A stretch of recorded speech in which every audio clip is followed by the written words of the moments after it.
asking me more questions about my life. I kept replying with one-word answers, but he didn't get the hint. "What kind of car do you drive?" he asked. "Honda?" He smirked.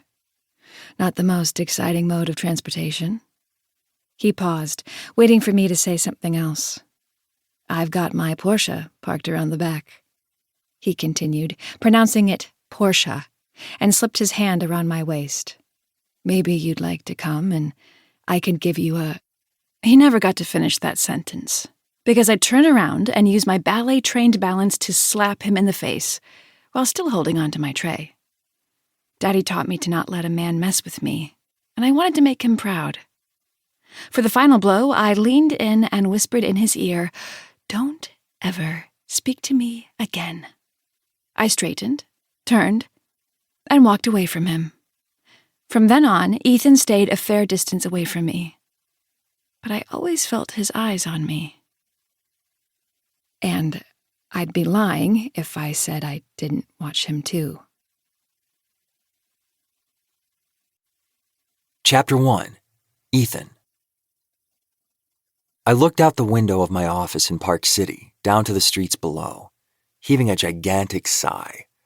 At 3 p.m, I was ready to head home. Not that I had much to enjoy back at home, but at least it wasn't here. My father/boss walked down the aisle, his loud voice thundering as he laughed with Scott King, the golden child, his newest partner. Not me, his son.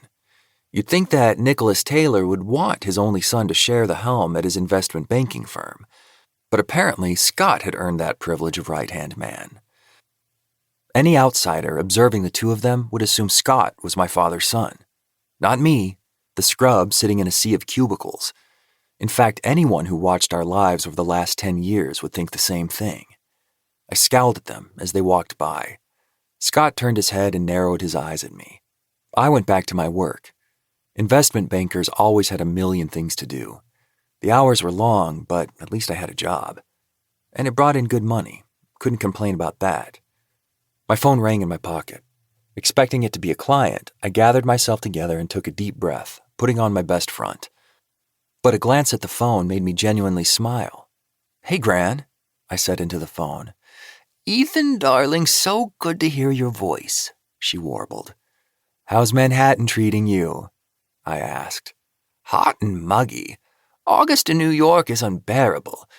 I need to come visit you in California instead." I smiled. "Well, I'll be there for our visit soon enough.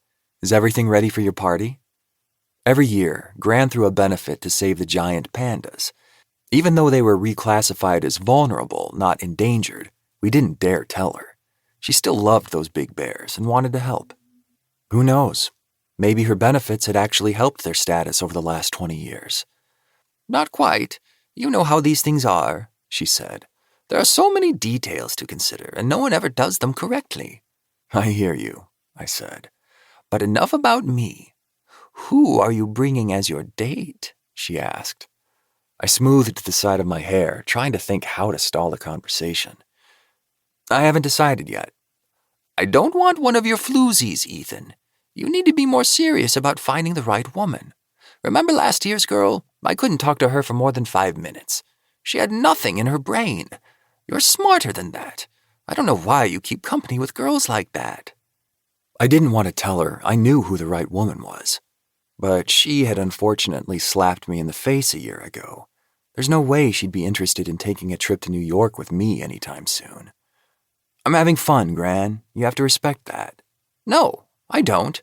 You're a grown man. It's time you found someone to make babies with." I cleared my throat. "That's a bit much." "I want great-grandbabies. Sue me." "I never would," she cackled. "Smart boy." Gran, my mother's mother, had more money than my father would even know what to do with. My parents' marriage was a match made in banking heaven, and I was set to inherit almost all of it.